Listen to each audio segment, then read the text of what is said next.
Okay, so what we're going to do here, this is my technique for getting casters on. So you can see I have this slightly off the edge, and there's my holes for the casters right here. The shaping machine does not come with casters, but we have them in stock and you can buy them. They're pretty cheap because a lot of guys don't put it in casters, but I prefer to be able to move the thing around. So I'm just putting the first bolt in. I get my second one in here.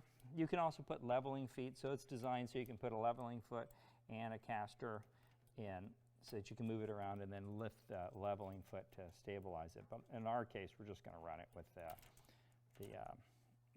casters, locking casters. I'm putting the locks. You can see the locks are the little lever on the side that you can use to lock the wheel. I'll put that in the front because that's convenient to get to. And then I'll put the non-locking wheels in the back. But it's pretty straightforward to do this. I'll do these two casters first, and then I'll do the other end. That way I don't risk flipping the thing. This is always best to have done with somebody else with you because it just helps to have somebody stabilize the machine. Make sure you don't get into trouble because you don't want to shape a machine at 550 pounds falling on you because it's a lot of steel. It's a very rugged, heavy-duty machine. I may have to use a box in, it's too tight. So I'll just use my regular wrench here. So that's basically putting the casters on, pretty easy, and you don't have to go crazy. I'm using 1/2-inch long bolts, by the way. That's a 1/2-inch long hex bolt. It's a 1/4-20 hex bolt on the bottom here. On our machines, we use a variety of metric and standard fasteners. If a machine sold more in Asia or in Africa, we tend to want to do those things more in metric because those are the standards. Only America uses the inch size fasteners. Although, in this particular case, most of the fasteners down underneath we're doing are 1/4-20s. All our slab saws are all standard thread with the exception of the PT. The production trim saw is very big in the production cutting world, and so that tends to be metric. I mean, the big thing is just check carefully. Don't assume that a 5/16" bolt is indeed a 5/16. Use a thread bolt thing that you can get from like a Granger, or, that can look at the thread and the size of the bolt, and that'll help you determine that. I have a goal, which hopefully I'll get done, which is basically 3D models of everything up on the web that you can then look at it, kind of like what you'd see if you go to DeWalt and look at a machine, a blow-up diagram that is clickable, so you can say, oh, I need that part, and be able to add that part right from my shopping cart. Okay, so we got that first wheel done. Now we're going to muscle this machine over a little bit. I actually may be able to do, what I'm going to do, get that foot over, and I'm actually okay. So you see I'm kind of straddling the edge, and now I'm going to get this one here as well. And find my hole. There it is right there. And just get my bolts put in place here. What I do is I get them all started, and then I tighten them up. We're really excited to run this machine. The shaping machine we run in our Philippine factory. We run 3 of these, and the capacity of the machine in terms of throughput is about, if you're cranking smaller pieces like pendants and stuff like that, 2,000 pieces a day. So you've got really high capacity.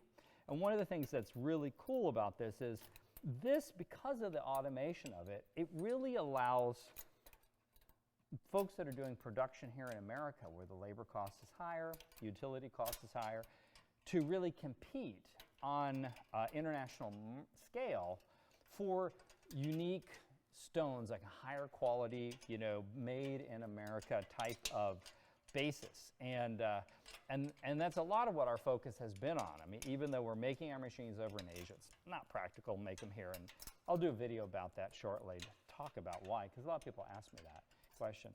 But if you're cutting in America, you know, having a machine that can have terrific throughput, very reliable and built like a tank, then you really can be competitive in terms of doing high quality, precise, calibrated cutting that, you know, prior to this availability, you couldn't do here. Everything was kind of stuck to the one-off, you know, artisan type of thing. But if you've got say, somebody who wants to sell your jewelry line and they want some kind of volume, well, you can't do it one-off. It's just not going to scale.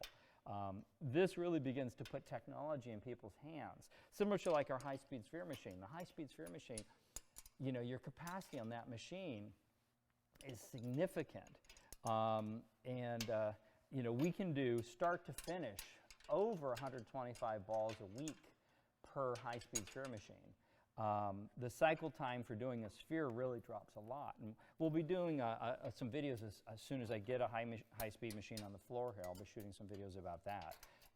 But that then makes the economics work out for cutting in America, doing premium quality, especially American stones, which have a big passion for, doing North American stones, and really having an economic model where you can make money.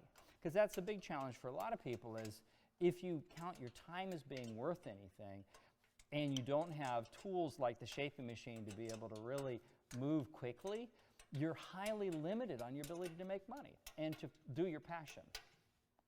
So it's just a little bit of food for thought. I'm almost done with this wheel, and then we'll switch to the other side. So you'll see on this one, I'm doing my next foot, and the slab saw is a little bit different. Here I've got a nice flat bottom, so it's easy for me to keep it stabilized and hang. With saw, you're hanging a leg off, and then you are putting a bolt in. Then you move the next leg off, put a bolt in. It's basically the same principle of getting your feet, getting stuff put on. But I wanted to show you this, and of course, I did this one wrong. Actually, no, I didn't. I did it right. Thought I put it the wrong way. So there we go. But the shaping machine, it's just a beast. This is great for also glass work too. A lot of people look at a machine like this and are like, well, what can you make with a machine like this? Well, I can make heart pendants. I can make hearts, like the bigger hearts. The pillow hearts, those big wonkin hearts, you can do that. I can do massage wands, those six-sided massage wands. I can do cabochons of a variety of different shapes. Because the machine doesn't come with any wheels. And the reason why we don't put a wheel and a cam with it, because everybody does something different with it for the most part. And so all the wheels and tooling, you can select what you want rather than getting stuff that you're never going to use. And that's how we keep the machine cost down a little lower. But the machine can do barrel beads, and I'll be doing some webinars on a lot of cutting with this thing. That's why we're really excited to have this studio set up here, so then we can provide you access to really good, practical, hands-on expertise. And certainly, if you come to the East Coast or you want to be up and kind of see the historical, birthplace of America, come to Boston, because Boston really has, it's an amazing place for taking a holiday, and we're having more and more customers from the West Coast come here. I mean, this is really rich in minerals. There's not as much of the great banded type material and things like that, naturally discoverable, but we probably have the largest collection of high-end agate in North America at this point in time. We've got north of 50 ton here, and more coming in all the time. So we encourage you to come and kind of have fun digging through the rock drums. And summer or winter, we're heated warehouse here too, which is kind of nice. So we're really nice facility to come into and explore, and find good stuff. Okay, I'm going to need to move this a little bit so I can get this last one tight. So so we just reposition this a little bit, but putting the casters on, not real hard to do. But real convenient to be able to move it around. Our philosophy is try to have casters on everything, because then we can reconfigure the shop easily. Obviously, when we do a video shoot, we want to be able to move machines around, get proper lighting, things like that as well. but also just for being able to clean the shop. We water blast the shop out from time to time with a pressure washer, and it's really great for keeping it clean. All right, so that's good. Hey, thanks for watching today. If you like what you see, click the like button.